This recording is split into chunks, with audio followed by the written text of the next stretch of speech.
गीत कथा के इस सत्र में मैं आप सभी का स्वागत करता हूँ। मैं आपको शिव गीता सुना रहा हूँ। आज 15वां अध्याय, प्रणव के स्वरूप एवं भस्मोद्धूलनादि रूप शिवोपासना का निरूपण। श्री राम उवाच भक्तिस्ते कीदृशी देव जायते वा कथंचन यया निर्वाणरूपं तु लभते मोक्षमुत्तमम् तद्ब्रूहि गिरिजाकान्त मयि ते अनुग्रहो यदि।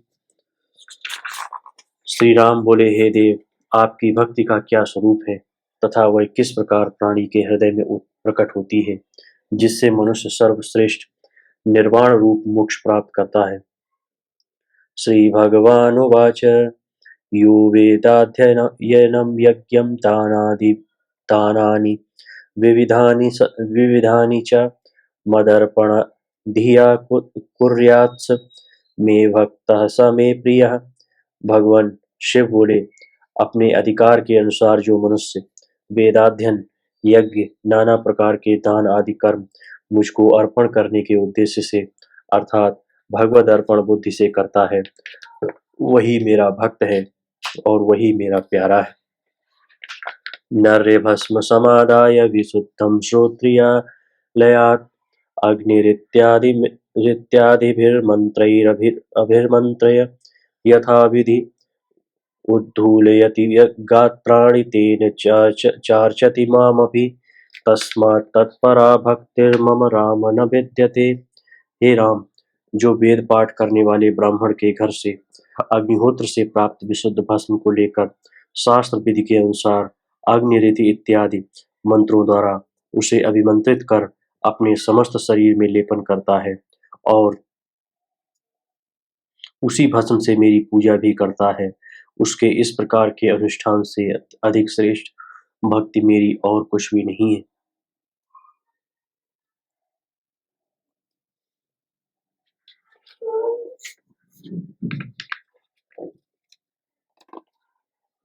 सर्वदा शिरसा कंठे रुद्राक्षान् धारयेत् यः पंचाक्षरी जपरतः।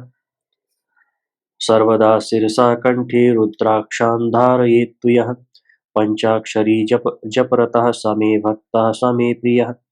जो सर्वदा मस्तक तथा कंठ में रुद्राक्षों को धारण करता है और पंचाक्षरी नमः शिवाय मंत्र के जप में लगा रहता है, वह मेरा भक्त है और वह मुझे प्रिय है। भस्मच्छन्नो भस्मसायी सर्वदा विजितेन्द्रियः यस्तु रुद्रं जपे नित्यं चिन्तयेन् मामनन्यधि मामनन्यधिः स तेनैव च देहेन शिवः स संजायते स्वयं। जो भस्म का अनुलेपन करता है, भस्म पर शयन करता है, सदा इंद्रियों को अपने बस में रखता है और अनन्य चित्त से रुद्र सूक्त का निरंतर जप करता हुआ मेरा ध्यान करता है, वह जिस शरीर में स्थित है उसी शरीर से शिवरूप हो जाता है। जपेद्यो रुद्र सूक्तानि तथाथर्व शिरः परं कैवल्योपनिषद निषत्सूक्तं श्वेताश्वरमेव च ततः परतरो भक्तो मम लोके न विद्यते। जो द्विज रुद्र सूक्त, श्रेष्ठ शिवाथर्व शीर्ष, कैवल्योपनिषद सूक्त और श्वेताश्वतर उपनिषद का जप करता है, उससे अधिक श्रेष्ठ भक्त और लोक में मेरा कोई नहीं है। अन्यत्र धर्मादन्यस्मादन्यत्रास्मात् कृताकृतात् अन्यत्र भूतात् भव्याच्च यत् प्रवक्ष्यामि तच्छृणु। जो धर्म से भिन्न, अधर्म से भिन्न, कार्य से भिन्न, कारण से भिन्न तथा भूत, अतीत एवं भविष्यत से भिन्न है, उस सबसे विलक्षण तत्व के बारे में मैं जो तुम्हें बता रहा हूँ वह सुनो। वदन्ति यत्पदं वेदाः शास्त्राणि विविधानि च सर्वोपनिषदां सारं दध्नो घृतमिवोद्धृतं यदिच्छन्तो ब्रह्मचर्यं चरन्ति मुनयः सदा तत्ते पदम संग्रहेण ब्रवीमोमिति तत्पदम। चारों वेद तथा विविध शास्त्र जिस परम पद का वर्णन करते हैं, जो दही से निकाले गए घृत के समान समस्त उपनिषदों का सार है, जिसकी प्राप्ति की इच्छा से मननशील साधक पुरुष सर्वदा ब्रह्मचर्य ब्रह्म प्राप्ति के अनुकूल साधन का आचरण करते हैं, उस परम पद का मैं संक्षेप में वर्णन करता हूँ। वह परम पद ओम इस नाम से कहा जाता है। एतदेवाक्षरं ब्रह्म चैतदेवाक्षरं परम् एतदेवाक्षरं ज्ञात्वा यो यदिच्छति तस्य तत्। यह अक्षर ओम ही अपर ब्रह्म है, यह अक्षर ही पर ब्रह्म है। इस अक्षर ब्रह्म को जान लेने के बाद जो जिसकी प्राप्ति की इच्छा करता है, उसे उसकी प्राप्ति हो जाती है। एतदालम्बनम श्रेष्ठ मेतदालम्बनम परम एतदालम्बनम ज्ञात्वा ब्रह्मलोके महीयते। यह श्रेष्ठ ब्रह्मरूप अवलंबन है, यह परमोत्कृष्ट आलम्बन है। इस अक्षर स्वरूप आलम्बन को जानकर उपासक ब्रह्मलोक में पूजित होता है। छंदसाम यस्तु धेनूनां वृषभत्वेन चोदितः इदमेवावधि सेतुर्मृतस्य च धारणात्। यह जो अक्षर ब्रह्म ओम प्रणव है, वह वेद रूपा गायों में सबसे उत्तम रूप से वर्णित है। यही सबकी सीमा तथा मोक्ष की प्राप्ति के लिए सेतु रूप है। मेधसा पिहिते कोशे ब्रह्म यत्परमोमिति चतस्रस्तस्य मात्राः स्युरकारोकारकौ तथा। मेध से आवृत हृदय रूपी कोश में विराजमान जो प्रणव रूप परब्रह्म है, उस ओम की 4 मात्राएं होती हैं। अकार उकार मकार और इसके अतिरिक्त उसमें अर्ध मात्रा भी कही गई है। मकारश्चावसाने अर्धमात्रेति परिकीर्तिता पूर्वत्र भूश्च ऋग्वेदो ब्रह्माष्ट वसवस्तथा गार्हपत्यस्य गायत्री गंगा प्रातः सवस्तथा। इनमें से पहली आकार रूपी मात्रा में भूलोक ऋग्वेद ब्रह्मा अष्टवसु गार्हपत्याग्नि गायत्री गंगा तथा प्रातः सवन स्थित बताए गए हैं।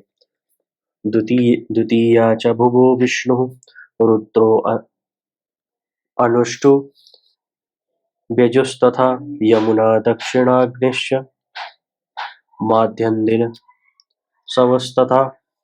दूसरी मात्रा में उकार में भुवरलोक विष्णु रुद्र अनुष्टुप छंद यजुर्वेद यमुना दक्षिणाग्नि तथा माध्यन्दिन सवन की स्थिति बताई गई है। तृतीया च सवः सामान्यादित्यस्य महेश्वरः अग्निराहवनीयश्च जगती च सरस्वती। तृतीयं सवनं प्रोक्तमथर्वत्वेन यन्मतं। चतुर्थीयावसाने अर्धमात्रा सा सोमलोकगा। तीसरी मकार रूपी मात्रा में सामवेद आदित्य महेश्वर आहवनीयाग्नि जगती छंद और सरस्वती की स्थिति बताई गई है। यहीं पर तृतीय सवन अर्थात सायं सवन भी स्थित है। ऐसा कहा जाता है। अर्ध मात्रा नाम से विख्यात तथा अंत में स्थित जो चौथी मात्रा है, वह अथर्व वेदात्मक है। वह सोमलोक को व्याप्त करके विद्यमान है। अथर्वांगिरसः संवर्तको अग्निर्मरुतस्तथा विराट सभ्यावसत्यौ सत्यौ च सुतुद्रिर्यज्ञ पुच्छकम।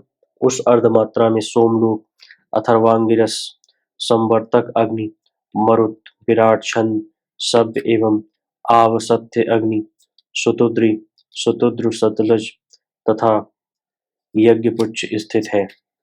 प्रथमा रक्तवर्णा स्यात् द्वितीया भास्वरा मता तृतीया विद्युदाभा स्यात् चतुर्थी शुक्ल वर्णिनी। इसमें पहली मात्रा लाल रंग की, दूसरी मात्रा भास्वर वर्ण चमकीले वर्ण की, तीसरी मात्रा विद्युत के समान प्रकाश वाणी और चौथी मात्रा शुक्ल वर्ण की कही गई। सर्वं जातं जायमानं तदोङ्कारे प्रतिष्ठितं विश्वं भूतं च भुवनं विचित्रं बहुधा तथा। पूर्व में जो कुछ उत्पन्न हो चुका है, जो उत्पन्न हो रहा है और जो भी भविष्य में उत्पन्न होने वाला है, इस प्रकार काल की तीनों अवस्थाओं के आश्रित यह जो अनेक विचित्रताओं से भरा संसार है, वह समग्रतया ओंकार में ही प्रतिष्ठित है। जातं च जायमानं च स तत्सर्वं रुद्र उच्यते, तस्मिन्नेव पुनः प्राणाः सर्वमोंकार उच्यते। जो उत्पन्न हो चुका है, जो उत्पन्न हो रहा है और जो उत्पन्न होने वाला है, वह सब प्राण से अधिष्ठित एवं रुद्र स्वरूप है। इस तीन अवस्थाओं वाले जगत की जो प्राण शक्ति है, वह उन रुद्रदेव में ही स्थित है। यह सब विश्व प्रपंच एवं उसके नियामक रुद्रदेव ओंकार स्वरूप है, ऐसा कहा जाता है। प्रविलीनं तदोंकारे परं ब्रह्म सनातनं, तस्मादोंकार जापीहि यः स मुक्तो नत्र संशयः। वह सनातन परब्रह्म ओंकार में ही पूर्ण रूप से स्थित है, इसलिए ओंकार का जप करने वाला साधक तो निस्संदेह मुक्त ही है। श्रौताग्नेः स्मार्त वह्निर्वा श्रौताग्नेः स्मार्तवह्निर्वाह शैवाग्निर्वाह निर्वाह समाहृतं भस्माभिमन्त्र्य यो मां तु प्रणवेन प्रपूजयेत् तस्मात् तत्परो भक्त इह लोके न विद्यते। श्रौत्र स्मार्त अथवा शैवाग्नि से श्रौत स्मार्त अथवा शैवाग्नि से विधि पूर्वक लाई गई भस्म को अभिमंत्रित करके जो प्रणव मंत्र द्वारा उस भस्म से मेरी पूजा करता है, उससे अधिक श्रेष्ठ भक्त इस लोक में और कोई नहीं। शाला शालाग्निर्दावहन्वेर्वा भस्मादायाभिमन्त्रितं यो विलिम्पति गात्राणि स शूद्रोऽपि विमुच्यते। किसी ब्राह्मणादि के घर से अथवा वन की अग्नि से उत्पन्न भस्म को लेकर उसे अभिमंत्रित कर जो मेरे विग्रह को भस्म से लिप्त करके उसमें संपूर्ण देह में भस्म से लिप्त करके अपने संपूर्ण देह में भी उसका अनुलोपन करता है, वह यदि शूद्र भी हो तो इस संसार से मुक्त हो जाता है। पुष्पैर पुष्पैर्बिल्वदलैः पुष्पैर्वा गिरिसम्भवैः यो मामर्चयते नित्यं प्रणवेन प्रियो हि सः। जो भक्त प्रणव मंत्र के द्वारा कुश के पुष्पों से, बिल्व पत्रों द्वारा अथवा पर्वत में उत्पन्न होने वाले पुष्पों से नित्य प्रति मेरी अर्चना करता है, वह निश्चय ही मेरा प्रिय है। पुष्पं फलं समूलं वा पत्रं सलिलमेव वा यो यो दद्यात् प्रणवैर्मह्यं तत्कोटिगुणितं भवेत्। पुष्प, फल, समूल, मूल सहित अक्षांश अर्थात भक्षण योग्य शकरकंद आदि, पत्र अथवा जल, जो भक्त प्रणव का बारंबार उच्चारण करता हुआ मुझे अर्पण करता है, उसका अर्पण किया हुआ पदार्थ करोड़ों गुना फल देने वाला हो जाता है। अहिंसा सत्यमस्तेयं शौचमिंद्रिय निग्रह निग्रह यस्यास् यस्यास् यस्यास्त्यधनं नित्यं स मे भक्तः स मे प्रियः। जो सर्वदा अहिंसा, सत्य, अस्तेय, शौच, इंद्रिय संयम और स्वाध्याय में निरत रहता है, वही मेरा भक्त है और वही मेरा प्रिय है। प्रदोषं यो मम स्थानं गत्वा पूजते तु मां सपरां श्रियमाप्नोति पश्चान्मयि विलीयते। प्रदोष काल में मेरे मंदिर में जाकर जो मेरी पूजा करता है, वह श्रेष्ठ लक्ष्मी की प्राप्ति करता है एवं मृत्यु के बाद मुझ में लीन हो जाता है। अष्टम्यां च चतुर्दश्यां पर्व पर्वणोरुभयोरपि भूतिभूषितसर्वाङ्गो यः पूजयति मां निशि कृष्णपक्षे विशेषेण स मे भक्तः स मे प्रियः। अष्टमी, चतुर्दशी तथा दोनों पक्ष की पर्व तिथियों, अमावस्या एवं पूर्णिमा में अपने सर्वांग में भस्म लगाकर मध्य रात्रि में और विशेष रूप से कृष्ण पक्ष की इन तिथियों में जो मेरी पूजा करता है, वह मेरा भक्त है और वह मेरा प्रिय है। एकादश्यामुपो मुपोष्यैव एकादश्यामुपोष्यैव यः पूजयति मां निशि सोमवारे विशेषेण स मे भक्तो न नश्यति। एकादशी तिथि के दिन उपवास करके अर्धरात्रि में और विशेष करके सोमवार को जो मेरी पूजा करता है, मेरे उस भक्त का कभी विनाश नहीं होता। पंचामृतैः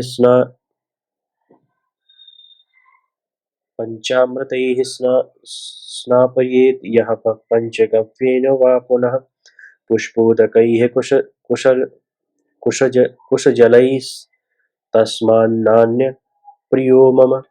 पंचामृत, पंचगव्य, पुष्पोदक, पुष्पवासित जल तथा अथवा कुशोदक से जो मेरे विग्रह को स्नान कराता है, उससे अधिक मेरा प्रिय और कोई नहीं। पयसा सर्पिषा वापि मधुनेचुरसेन वा पक्वा पक्वाम्रजल पक्वाम्र फलजेनापि नारिकेलजलेन वा गन्धोदकेन वा मां यो रुद्रमन्त्रमनुस्मरन् अभिषिञ्चेत् ततो नान्यः कश्चित् प्रियतरो मम। दूध, घृत, मधु, गन्ने के रस, पके हुए आम के रस, नारियल के जल अथवा गंधोदक से रुद्र सूक्त का पाठ करते हुए जो मेरा अभिषेक करता है, उससे अधिक प्रिय कोई दूसरा मेरे लिए नहीं। आदित्याभिमुखो भूत्वा ऊर्ध्वबाहुर्जले स्थिता मां ध्यायन् रविबिम्बस्थ मथर्वाङ्गिरसं जपेत् प्रविशेन्मे शरीरे असौ ग्रहपतिर्यथा बृहदथन्तरं वामदेव्यं देवव्रतानि च तद्यो गानाज्यदोहांश्च यो गायति ममाग्रतः इह श्रियं परां भुक्त्वा मम सायुज्यमाप्नुयात्। जल में खड़ा होकर दोनों हाथ ऊपर उठाकर भगवान सूर्य की ओर मुंह करके उनके बिंब में स्थित मेरा ध्यान करते हुए जो शिव अथर्व शीर्ष का जप करता है, वह उसी प्रकार मुझ में प्रवेश करता है जिस प्रकार घर का स्वामी अपने घर में प्रवेश करता है। ऐसे ही बृहद बृहद बृहद्रथ बृहद्रथंतर वामदेव्य देवव्रत आज्यदोह आदि सामों का जो मेरे समक्ष गान करता है, वह इस लोक में उत्तम समृद्धि का उपभोग कर अंत में मेरा सायुज्य पा लेता है। ईशावास्यादि मंत्रान् यो जपेन्नित्यं ममाग्रतः मत् मत्सायुज्यमवाप्नोति मम लोके महीयते। जो साधक प्रतिदिन मेरे सम्मुख ईशावास्योपनिषद आदि स्तुतियों का पाठ करता है, वह देह त्याग के पश्चात मेरा सायुज्य प्राप्त करता है और मेरे लोक में पूजित होता है।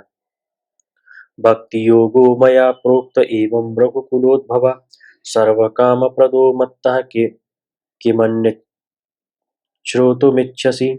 हे रघुकुल में प्रकट होने वाले राम, इस प्रकार मेरी संपूर्ण कामनाओं को प्रदान करने वाले भक्ति योग का तुम्हारे सामने अच्छी प्रकार से वर्णन कर दिया। अब तुम मुझसे और क्या सुनना चाहते हो? इति श्री परम पुराणे उत्तरखंडे शिव गीतायां भक्ति योगो नाम पंचदशोऽध्यायः।